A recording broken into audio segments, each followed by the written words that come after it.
യാമങ്ങൾ തോറും പ്രാർത്ഥനയെ പ്രണയിച്ചോരിതുപോലൊരു ജന്മമുണ്ടോ?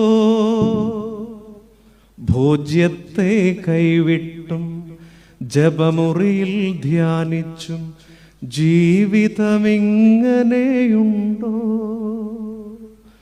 കണ്ണീരിൽ മുങ്ങുമ്പോൾ കഥനത്തിൽ താഴുമ്പോൾ സഖിയായി ഞാനാരെ തിരയും?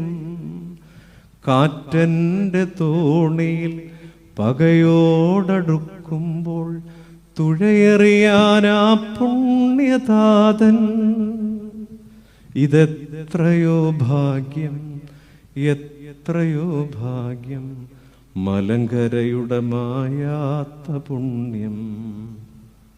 കഥയല്ലിത് പഥികന്റെ വ്യഥമാറിയ ചരിതം.